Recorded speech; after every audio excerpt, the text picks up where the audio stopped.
গুনার উপর লজ্জিত হইয়া অনুতপ্ত হইয়া বেজার হইয়া যদি তওবা করতে পারে, আমার মাওলা তোমার জীবনের সব গুনাহ মাফ করে দিবে।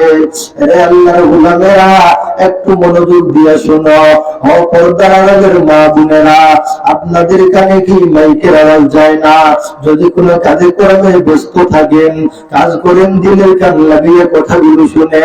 আমরা কিন্তু মুহূর্তে মুহূর্তে গুনাহ করি। আমরা গুনাহ যেগুলা করি ওইগুলা সগীরা গুনাহ না, আমরা শুধু কবিরা গুনাহে লিপ্ত আছি।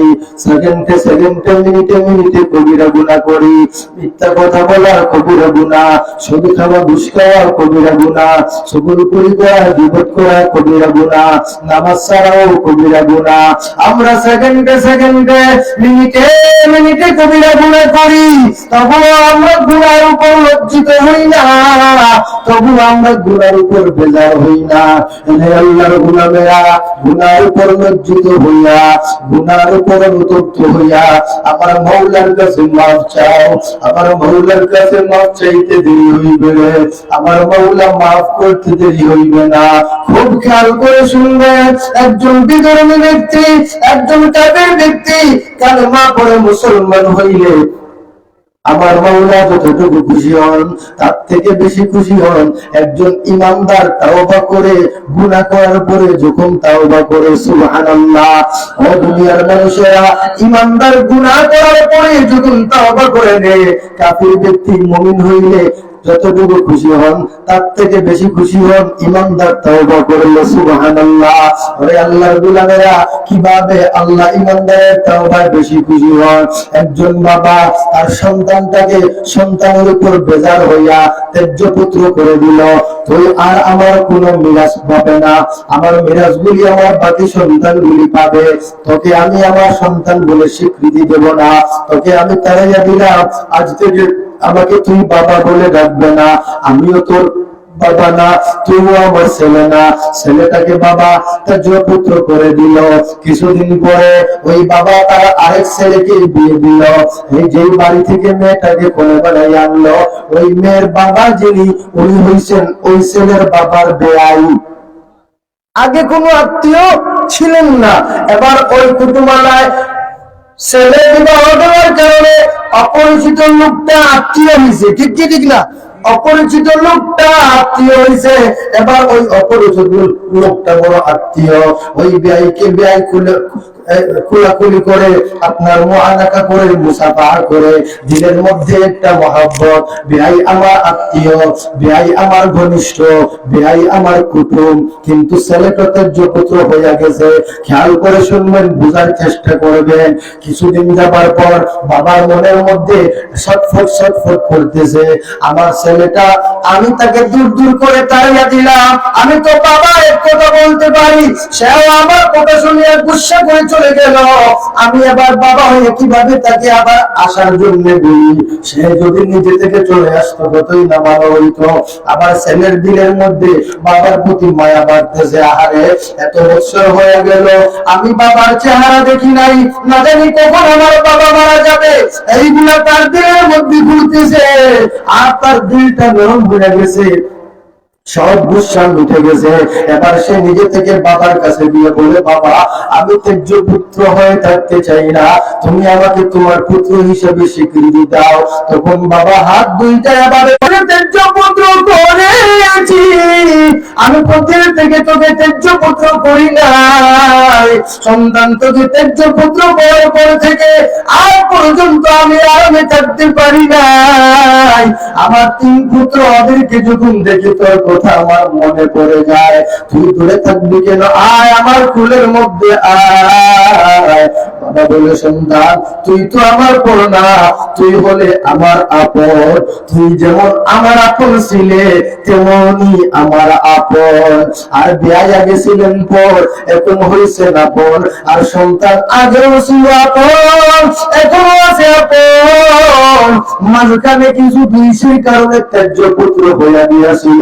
ওরা মুসলমানেরা মনোযোগ দিয়ে শোনো, আমরা ছিলাম আল্লাহর আপন, আমরা ছিলাম আল্লাহর আপন। এখন আমরা কিছু গুনাহ করার কারণে আল্লাহর রহমত থেকে আমরা দূরে সরে গেছি। ও বান্দা বান্দি, মনোযোগ দিয়ে শুনে নাও, আমার মাওলা রহমতের সানিয়া, আমার মাওলাকে যদি তুমি আবার মাওলার দিনের উপর চলে এসো আর মাওলার দেওয়া নসিহতটা তুমি শুনে আমল করো আর খাঁটি তওবা করতে পারো, আমার মাওলা তোমাকে এইভাবে আপ্যায়ন করবেন, ওয়েলকাম ওয়েলকাম করিয়া, ও বান্দা তুই তো আমার আপন ছিলে রে, গুনার কারণে তুই দূরে সরে গিয়েছিলি, যখন তুই বুঝে নিয়েছ আমি আল্লাহ তোকে আর দূরে রাখতে চাই না, আয় আয় আমার প্রিয় বান্দাগুলির লিস্টের মধ্যে চলে আয়। সুবহানাল্লাহ। এজন্য দোস্ত বুজুর্গ আজিজ, গুনাহ হবে স্বাভাবিক, লেকিন ইমানদারের গুণ হলো মরণের আগ মুহূর্ত হলেও ইমানদারের গুণাগুলি তার নামায় আমলে থাকবে না। এজন্য নামায় আমল থেকে গুণাগুলি কিভাবে মোচন করব, সেটার মাধ্যম হলো তাওবা। কথা যদি বুঝে থাকেন বলেন তো, গুনাহ মাফ করার মাধ্যম কি? তাওবা। এবার আমি আপনাদেরকে বলি, গুনাহ সগীরা গুনাহ আছে, কবিরা গুনাহ আছে। আপনি বাড়ি থেকে বাজারে গেছেন, বাজার থেকে যখন আপনি বাড়িতে আসছেন, সবাই যেই টাইমে বাড়িতে চলে আসে ওই টাইমে আপনিও বাড়িতে আসতেছেন, এবার দেখলেন একজন লোক তার দুই হাতের মধ্যে খরচের ব্যাগ আছে, বুঝলেন না? খরচের ব্যাগ বইয়া বেটা দিতে পারেন না, আপনি ওনার হাত থেকে একটা ব্যাগ বহন করে ওনাকে যদি হেল্প করেন, মদত করেন, সাহায্য করেন, ওই ভালো কাজ, এটা ভালো কাজ নাকি খারাপ কাজ? ওই ভালো কাজের কারণে আল্লাহ আপনার সগীরা গুনাহ মাফ করে দিবেন। একজন মানুষ রাস্তার এপাশ থেকে ওই পাশে যেতে পারতেছে না, গাড়ি ঘোড়া বেশি থাকার কারণে, আপনি ওনার হাতে ধরে যদি এই পাশ থেকে ওই পাশে নিয়ে যান, সগীরা গুনাহ মাফ। একজন মানুষ অভাবে পড়ে আছে, আপনি তাকে সামান্য হাতিয়ে যদি দেন, তাইলে সগীরা গুনাহ মাফ, সওয়াব হবে, সগীরা গুনাহ মাফ হবে। একজন ব্যক্তি অসুস্থ, আপনি ওই অসুস্থ ব্যক্তিকে দেখতে গেছেন, আপনার সগীরা গুনাহ মাফ হয়ে যাবে। রাস্তার মধ্যে কাটা গোছা কাটা বাঁধা ফালানো আছে, আপনি ওইগুলো যদি পরিষ্কার করেন, আপনার সগীরা গুনাহ মাফ হয়ে যাবে। আপনার ভিতরের গুনাহগুলো আল্লাহ পরিষ্কার করবেন। অনুযায়ী আমরা করি, প্রথমে যখন হাতের কবজি অবধি ধৌত করি, কবজি অবধি ধৌত করার সময় হাতের কবজির গুনাহ মাফ করি, মুখের ভিতরের গুনাহ মাফ, মুখমণ্ডল ধৌত করি, চেহারার গুনাহ মাফ, কলি অবধি ধৌত করি, কোন পর্যন্ত সগীরা গুনাহ মাফ, মাথা মাসের করি, মাথার সগীরা গুনাহ মাফ, পা ধৌত করি, পায়ের সগীরা গুনাহ মাফ। এইভাবে যত নেক আমল আছে, নেক আমলের মাধ্যমে আমার মাওলা সগীরা গুনাহ মাফ করেন, কবিরা গুনাহ মাফ হয় না। কবিরা গুনাহ মাফ করতে চাইলে মাধ্যম হলো তাওবা। কবিরা গুনাহ মাফ হবে না। এখন আমরা তো কবিরা গুনাহ মাফ করাইলাম, আরো কিছু গুনাহ আছে, হুকুকুল ইবাদ, বান্দার হক নষ্ট করেছি, এতিমের সম্পদ লুটে পুটে খাইছি, এতিমের সম্পদ লুটে পুটে খাইছি, মানুষগুলিকে গালি দিয়েছি, কষ্ট দিয়েছি, ওই লোকগুলি মাফ না করলে আল্লাহ মাফ, আল্লাহ মাফ করবে। আল্লাহ কিতা মাফ করতে পারেন না বলে পারেন, বলে আল্লাহ মাফ করতে না খাইতে বলে বান্দায় যখন বিচার দিলিব আল্লাহ টাইম, আল্লাহর এক বান্দা 500 টাকা নবীর বাগানে সদকা করছেন, শ্বশুর নাই, শালা বিদেশ, আয় আল্লাহ শ্বশুরের কবরকে জান্নাতুল ফিরদাউসের টুকরা বানাইয়া দাও, জুড়ে পড়েন আমিন। আর শালা বাবু প্রবাসে, আল্লাহ কবির এবং জিম্মাদার তুমি আল্লাহ হয়ে দাও, একা মানা থাকলে ব্যবস্থা করে দাও, হালাল রুজি দিয়ে মালামাল করে হারাম উপার্জন থেকে হেফাজতে রাখো, পড়েন আমিন। দোস্ত বুজুর্গ আজিজ, তাইলে আমরা যেই লোকগুলোকে কষ্ট দিয়েছি ওই লোকগুলি মাফ না করলে আল্লাহ মাফ করবে না। তার কারণ কি? কারণ হলো বান্দা মাওলার কাছে নালিশ করেছে, ও মাওলা ওই লোকটা আমার সম্পদ লুটে পুটে খেয়েছে, ওই লোকটা আমাকে কষ্ট দিয়েছে, আমি বড় গরিব, তার কথার জবাবে কথা বলতে পারি নাই, তার পরিবারের লোকেরা আমার উপর আক্রমণ করবে, গায়ে হাত তুলবে, আমি সবর করেছি আর আপনার কাছে বিচার দিয়েছি, আমি যেন বিচারটা পাই। বলেন আল্লাহ কি সঠিক বিচারক নাকি জালিম বিচারক? সঠিক বিচারক। আল্লাহ ইনসাফের বিচার করবে, আল্লাহ কারোর উপর জুলুম করবে না। এবার আল্লাহ ইনসাফের বিচার করতে গিয়ে যেই বান্দা মাওলার কাছে বিচার দায়ের করেছিল, ওই বান্দাকে মাওলা খুশি করার জন্য তুমি বান্দাকে মাওলা মাফ করবে। এবার এটার বিচার হবে কিভাবে? যাকে আপনি কষ্ট দিয়েছেন সে মাফ না করলে আপনি মাফ পাবেন না। এবার সে যদি বলে আবার সব গুনাহ নাও, তাইলে সব গুনাহ নিতে হবে। গুনাহ নেওয়ার পরও যদি দেখা যায় সে খুশি হয় না, তাইলে তোমার নেক আমল তাকে দিতে হবে। এটা হচ্ছে হুকুকুল ইবাদ নষ্ট করলে এর কিভাবে বাঁচার উপায়। এজন্য আমরা কোনো মানুষকে কষ্ট দেব না ইনশাআল্লাহ। আমরা কোনো গরিবের, কোনো এতিমের সম্পদ লুটে পুটে খাবো না ইনশাআল্লাহ। মা বাবাকে কষ্ট দেব না ইনশাআল্লাহ। উস্তাদকে কষ্ট দেব না ইনশাআল্লাহ। ও দোস্ত বুজুর্গ আজিজ, এবার আমরা মাওলা পাকের কাছে মাফ চাইবো। মাওলা তো মাফ করবেন। বান্দা তুই আমার কাছে মাফ চা, মাফ চা, মাফ চা। মাফ চাইতে দেরি, আমি আল্লাহ মাফ করতে দেরি করব না। সুবহানাল্লাহ জুড়ে পড়ে কিভাবে কিভাবে? মরণের আগ মুহূর্তে যদি বান্দা তুমি মাওলার কাছে মাফ চাও, আমার মাওলা ওই সময় তোমাকে মাফ করে দিবে। ইবলিস সব ক্ষমতা পেয়েছিল, মাওলার কাছ থেকে সব ক্ষমতা নেওয়ার পর মাওলাকে চ্যালেঞ্জ ছিল, তোরা বয়স হয়ে গেলে মাফ চাইবো আর তাওবা করবো। এলা যদি তাওবা করি নাই তাইলে বাদে আবার গুনাহ করবো। বাদে যদি আবার গুনাহ করি, এখন মাফ বুঝলেন, এখন যদি তাওবা করি বাদে আবার গুনাহ করি, তাওবা করি আর গুনাহ করি আর আল্লাহর কাছে দুনসলা সাজি দিই, আল্লাহর কাছে দুনসলা সাজার কামলাই বাদে একবারে তাওবা করব। বুঝলাও কি জাত বুঝদারিয়া, কি জাত বুঝদার বুঝবই না। আল্লাহর কাছে দুনসলা হইতো না করি এলা তাওবা করেন না। ওর মন আবো খসমার হইছে, আবার আবার মন যায় গিয়া তাওবা করলে আবার ও গুনাহ করি লিমু, তার এলা দুনসলা সাজার কাম নাই। একবারে তাওবা করব যে বুড়াই দিমু আর গুনাহ করতাম না। তুমি যে বুড়া হইবা এই সময় হইবা না, বুড়া হইবা এই সময় হইবা না, আমি নাইতাম না। আপনারা একজন আছেন যে আপনি হইতে পারবা, আপনি বুড়া হওয়া পর্যন্ত সময় লাগবা, কেউ নাই। তাইলে তাওবা এখন করতাম না, এখন তাওবা এখন করা লাগবো, এই মুহূর্তে করা লাগবো।